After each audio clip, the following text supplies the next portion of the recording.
Welcome back to another episode of In the Mirror. Today we're going to be talking about falling in love with a stranger. Yep, that happened. All right, I can't lie. Before we get into this, I feel very, very silly. In fact, this is probably the most embarrassing story that I don't even know if I'm willingly sharing, but I feel like it makes for a good episode of a podcast because it's just completely honest. I've gone back and forth with how honest I want to be on this podcast because I think for some things you want to keep for yourself. One of those things being your current experiences. Because I think there's something to be said about feeling something in the moment and seeing how that evolved over time. For all we know, the things we're experiencing in this moment is not actually what we feel in the long haul. But I will say, I have not seen the purest and most honest version of myself in quite some time, but I feel like I caught a glimpse of it in the last couple of months, despite the strange circumstances. Now, before I go on this tangent of a story time, because parts of me are scared of being judged and looked down upon for even talking about this, I think a part of me wants to really capture how I feel in this current state, because I do feel like this specific event and experience in my life changed my views on love in a way that I didn't think would ever change. And that in some way is very scary to me. Now, I do think we need to set the table a little bit because I think a lot of love is life circumstance first and foremost. So I think it's best to talk about where I'm at in life right now. So it's December or January, and I move from Los Angeles, California, back home. Now, why is this important? Because I made the decision last year to leave where I'm from to go to a place where streaming and content creator culture was a lot more embedded in. I really wanted to chase my dreams and be around people who enjoy and like the things that I like, content creation, streaming at the time. In the process of doing that, over the course of the year, I quickly realized that this space was not for me. What does that really mean? Do you not enjoy the streaming space? Do you not enjoy content creation? No, I don't think that's what it is. But everyone approaches life under different circumstances. And I think over the course of life, we're willing to sacrifice more or less depending on where we're at. At the time of the move, I felt that I had it all in me to chase my dreams. And to be honest, the work ethic is there, the dedication is there, the love for my craft are all there. Which the funny part is, I feel like those are the three things that maybe typically are questioned as you are surrounded with people who might be better than you or more talented than you or more successful than you in your career. I think oftentimes you start to question whether your work ethic is enough.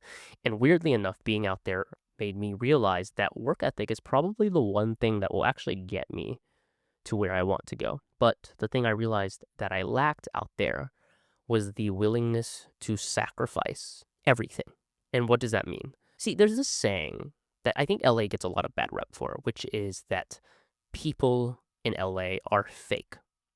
Now, I'm not denying that there aren't people who are like that. I'm also not denying that that's one way to look at it. But I do think they're not credited enough for the sacrifices they're willing to make in order to get to their goals.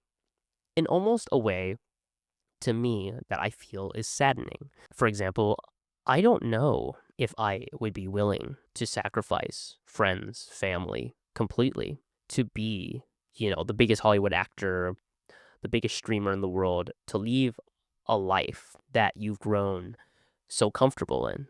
And I think that's why a lot of people in LA have so much growth, both personally and within their craft, because of that willingness to drop it all, to run in blindly, to have it really hard away from home. There's no doubt in my mind that the people in LA who are about hustle and bustle culture are some of the most hungry, desirable people in the world. In fact, sometimes I question why I don't have more of that, because I do have hunger, but at what cost has been my question. And at times I wish that this current stage of my life, I could turn that on like a flip and just be able to go, you know what? Why do I care so much about everything else in my life? Why do I care so much about my family? Why do I care so much about my friends and being around them and keeping up? But I just am not right now, and that's okay. I think that's something that I had to learn to accept. I am not willing to make all of those sacrifices right now. Now, why do I bring this up in conjunction to this story? So obviously, because of that, I decided to move back home. And during the process of that, I realized maybe my priorities need to shift just a little bit. This outright desire to build what it is that you want to build is so important to you. But if it's not important enough to let go of everything else, then you have to find a way to reconstruct what that looks like. So I asked one of my best friends a really important question because I think deep down that at the end of the day, I do want to be a loving partner and potentially a father one day.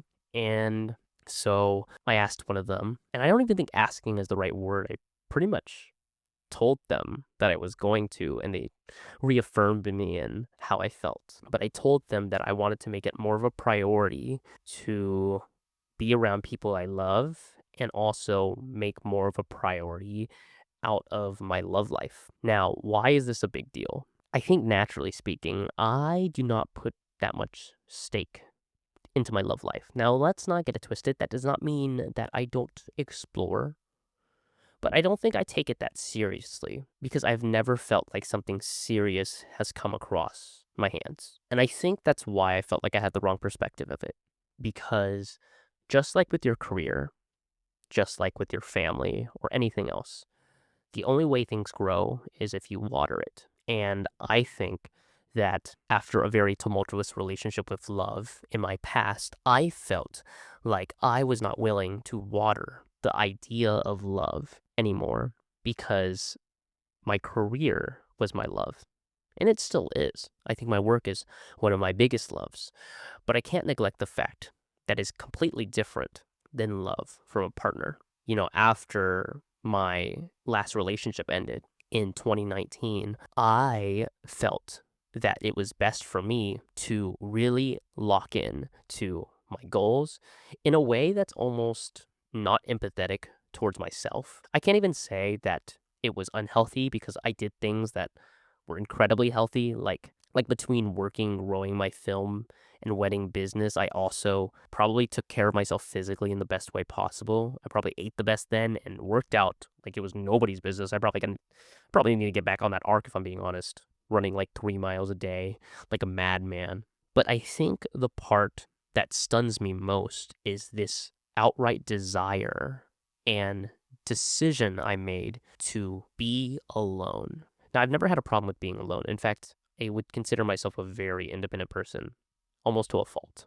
And I think a lot of people admire this about me because to be able to reflect and recognize that you're not ready to put yourself in anything, let alone put someone else through something, I think my friends had a lot of respect that I used that experience as motivation to be a better version of myself. But I do think some of those decisions that I made may have impacted how hard it's been to put myself in a romantic situation. And just as perspective, and I can't even believe I'm saying this, to be honest, on a podcast, because I feel like I really don't have to share this, but maybe important to see how extreme of a person I am. I decided that after that point in my life that I wanted to be celibate for, geez, I don't even know, 5, maybe 6 years. And now probably a lot of people are looking at me like I'm crazy. And I don't blame you. It was a very crazy move. In some ways, I can't lie, the temptation was real. But I do think I made that choice because I really wanted to prove to myself that I wanted to be the best version of myself as if I was the most independent rock.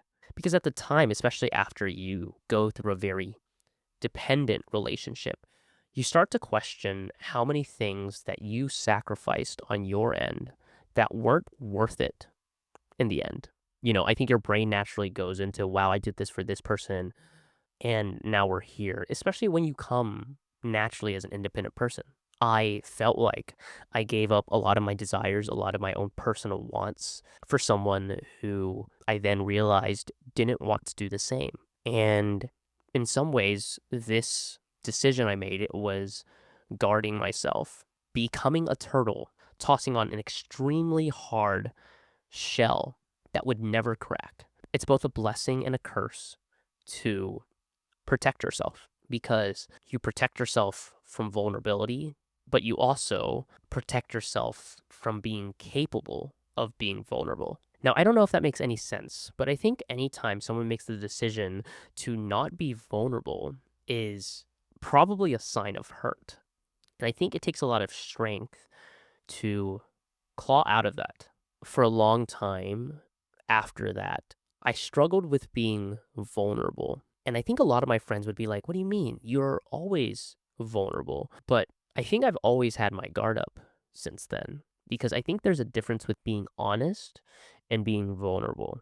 Honest with my emotions, honest about how I feel, but I wasn't willing to put myself in a state of potential weakness. But I wanted to be in control of my life and my emotions because I do think that love can sometimes send you down a very ugly spiral.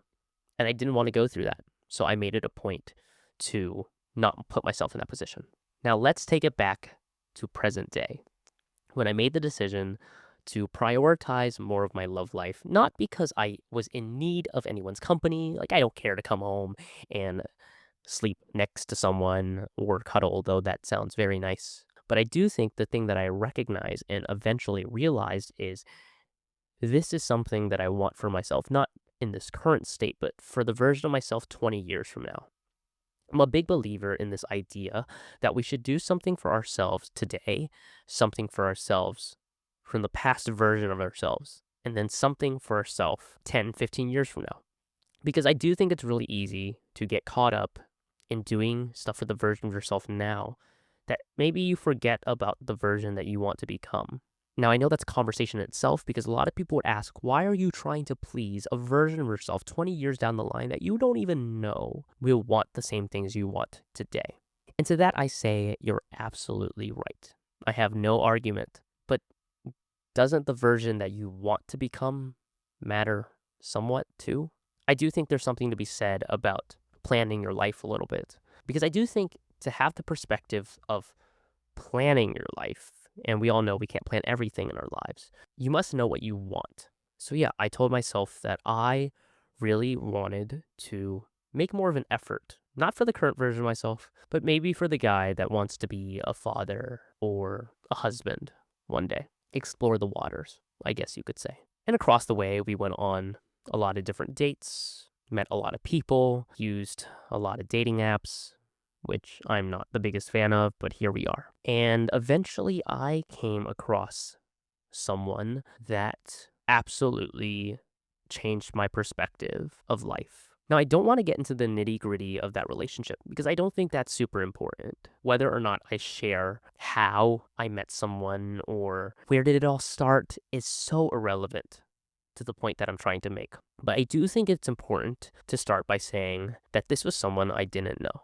This was someone that I shared mutual friends with, someone that I had remembered seeing in passing, but not in a romantic sense in any capacity, someone that I just wanted to get to know on a friendly level, nothing romantic, but open to the idea of where it would go. So here's the funny part about how our hearts work. And in the process of getting to know this person, I found myself for the very first time since 2019 wanting to be vulnerable. And I don't know if it's a reflection of my decision to say that I was ready at the top of the year, or if it was just the person in general. Maybe a little bit of a combination of both.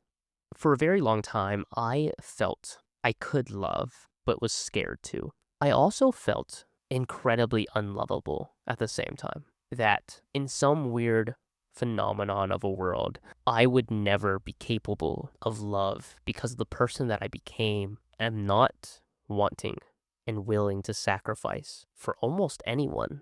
It's kind of dark if you really think about it, because the day I decided to put on a turtle shell was the day I decided I never wanted to not be a turtle. That's a crazy analogy, but it's true. You put on the shell and you realize, oh, this feels really nice and this is super comfortable and I'm not going to get hurt because I won't let anyone hurt me. And in some ways, you even wonder if that capability is a thing anymore. I remember at the top of the year, after a couple dates with other people, I said, Dude, am I even capable of love? Like, not even a sad way, just in a like, like, this sucks. Like, dating in your 20s is pathetic, really. Maybe I'm not worth anyone's time. This is so difficult to talk about in this moment because I think I'm still coming to grasp with how I feel about everything. You know that saying, life works in mysteriously weird ways? Well, yeah, very, very true.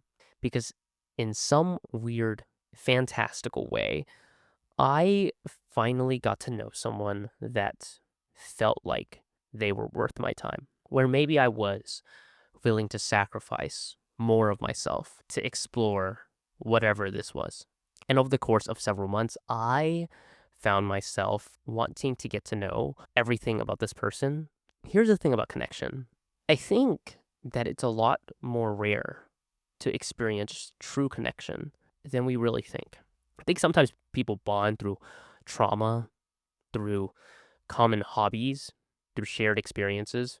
But I do think it's very rare to really experience a connection of philosophy, maybe of life approach, life circumstance, but in a really like honest and raw way. I think we watch movies and think we're going to fall in love so many times in our lives, and I do think that we will always have the capacity to love. But I do think it's a rare thing to feel strongly about someone in a way that's deeper than just, oh, I find you physically attractive or I find you to be a good person. There has to be some sort of pheromone in the air that makes everything click into place. And that's when you have your la la land moment, you know? Now, I will say I am someone who will absolutely fall head over heels for someone.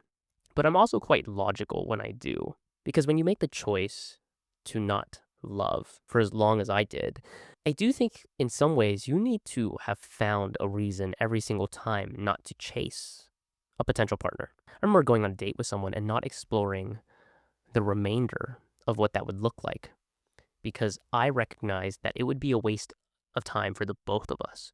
People are looking at me like, you're in your 20s. What's with all the planning? Who cares? Just live. But then the guard comes up and it tells you to experience something that you know the outcome of, why experience it? And I kind of hate that I had that philosophy for so long. In some ways, it's a common trait, I think, of most women. I think most men, especially when it comes to love, tend to be delusional, maybe lustful. I had a conversation with a friend the other day and we had a little debate about it. They were like, I hate that men are so lustful. And I'm going to be so real. I kind of think that's why it works. Because how would it work if someone wasn't willing to sacrifice their own personal desires? I think someone needs to be a little bit delusional, and it doesn't have to be the man in a relationship. I just think, naturally speaking, if there's not someone who's more willing to yearn, or at least both parties yearning, then how is someone going to be willing to make sacrifices for what they want in life? And I don't think that I had that development in my head until after this situation that I experienced. Because, again, this was the first time that I felt delusional about someone and willing to drop this logical end of myself in so long. I'm never not logical. I only find logic to rationalize what it is that I experience. Like, if it doesn't make sense, I don't do it. And without going into detail about this specific moment in my life, I will just say it didn't make any sense. Like, how do you rationalize someone who is moving halfway across the world? You don't. You barely got to know them. You just assume that it won't work out, right? But in my crazy brain, I felt like it made so much sense. And a part of me was really proud that my heart was capable of feeling that delusional again. Because to experience that makes me feel like it was real. And now this is where it gets really hard and maybe a little bit sad. What even is love if you don't know someone? And that's currently what I'm struggling with, is feeling like these feelings are real, but at the same time wondering if you are fantasizing something that isn't legitimate at all.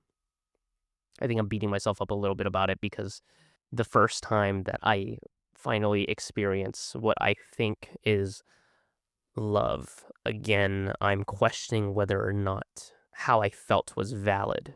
because I wonder if the feelings were mutually shared. I think that was the crux of this particular situation. Fuck it, let's talk about it. I haven't cried this much in, oh God, I don't think ever. Okay, maybe that's a little bit of a lie. I probably cried a ton in middle school because that was just the emo thing to do. But I think in my adult life, I probably haven't experienced this much emotion. And that, I can't even say has been very difficult for me. Like, it's not even a situation where you're wondering whether you're good enough or why didn't it work out, but kind of one of those experiences that you want to hold on to and you don't want to let go because you recognize that the day you let it go, and I don't even want to paint the picture that this is someone who is the perfect person, but rather a situation where you recognize that it is kind of a canon event that you need to experience in order to move towards whether or not you truly want to experience love in your life in the future. Just to share a very vulnerable moment with all of you, I made a voice memo one night at 4 a.m. I woke up in the middle of the night, randomly, by the way. No dream, no nothing, and just bawled my eyes out. And I titled the voice memo, "Just Cried, and I don't know why," parentheses, but I guess I do, for 26 minutes and 33 seconds straight of just crying, asking myself, why am I feeling how I feel? I feel so weak, to be honest. And even after that, there were nights where I called my best friend and I was telling her, like, what's wrong with me? Like, why can't I control how I feel? Like, am I crazy for thinking that how I feel for this person is not real? Like, how could I feel something so deeply for someone who, in God's truth, probably never felt the same way about me? And that's really a tough pill to swallow when you know you're super logical and you feel deep down that there was something. And even if there was and is, the only thing that you can or able to go by is what they say. And I hate that I'm speaking about this so broadly because a part of me wants to share all of this, but that's just not the person that I am. I think the lessons are far more important than the experience itself. Plus, I think I have every right to keep a part of it for myself. I think the big moral of the story is sometimes you'll never know how someone feels about you. You can't predict or make people share things they're not willing to share. And you can't ask someone to be vulnerable who's not willing and wanting to be. And that's just how it goes sometimes. Now, I will say it's been easy for me after this to want to just crawl back into my shell, want to do no part of this love thing ever again because the truth is I was incredibly scarred. And how can you not be? To experience grief of love is painful, to be honest. And that was when I reminded myself that even to experience grief of love in general, in this form, is better than never experiencing it to begin with. And I think that's the conclusion that I'm finding myself in with this situation. Am I sad that this experience was another lesson in my life? Absolutely. I really saw something in this that I hadn't ever experienced before. Something incredibly pure, something that felt rooted in the right places, but it just wasn't the right circumstance. There's a very low chance that this person will ever come across this podcast, I imagine, because I've since been blocked on everything. But if they somehow come across this episode, because I don't think either of us will ever get closure from the experience we share, at least not right now, I really just want to be able to say thank you, because it is rare to connect with people, and it is rare to find someone who is incredibly genuine and find something so honest and pure. There's no doubt in my mind that this person, whether romantic or not, just wanted to get to know me for me and was not in a position to judge me for who I was. And in a world where judgment is at the forefront of everything, it's already so hard to do life in general. That kind of love did not go unnoticed for me. I would like to think there's a lot of mutual love there. I do think the hardest part about all of this is, what do you do the next day? You know at some point you do want love, and you do not want to get yourself back into the baggage of working so hard that you lose sight of that. But you also recognize that you experience something so pure. How do you continue dating after that? And I could sit up here and tell you you shouldn't, because that's what everyone says. Everyone goes, if you're not ready to date, don't get back on dating apps. Don't go on dates. Don't put yourself in that position. And I'm here to tell you, you should. Because I think the last thing you want to do is let life take its course and give up something that you want because you don't think it's attainable anymore. I know people say that when you're ready, you'll know. And part of that is true. But if you also never make the decision that you're ready, you're always just going to stay guarded too. To feel guarded and to experience love is entirely different than being able to experience love in its purest form. And I would never want to trade that. Now, I'm not saying go hurt people with your intentions, but I do think it's a good chance for all of us to reflect on our own lives, who we want to become. Don't close your heart out from good things, at least intentionally. I think protect it at all cost, but if you find a moment where it's worth it to just let your guard down a little bit, even if your heart gets shattered, to even experience it is a win in itself. This is probably a really short episode, so I apologize in advance if I didn't really meet the criteria of the week. But the great news is we'll be doing a lot more of these over the course of however long we do these for. And so hopefully in the next couple, I can make longer podcasts. I think I said that last week. And I wanted to make an effort more to do that this week. And then things just got really hectic and busy. And I'm working on new music, which I'm super excited about with all the life events that are going on in my life. I think it was a really great time to start writing and drawing inspiration for my art more. So I feel like I haven't been able to give this the time of day that I really want to give it. But I'm happy that I'm still showing up where it counts while I can. For now, I'll give you this dose of love, and maybe we'll share more about this idea down the line. I feel like it's not something that I've experienced enough of, so there's not a lot that I can talk about with it, but I would like to be able to talk about this more, because I do think love, even in platonic form, is a big part of who I am. So yeah, like, subscribe, and I'll see you in the next one. Lots of love. Peace.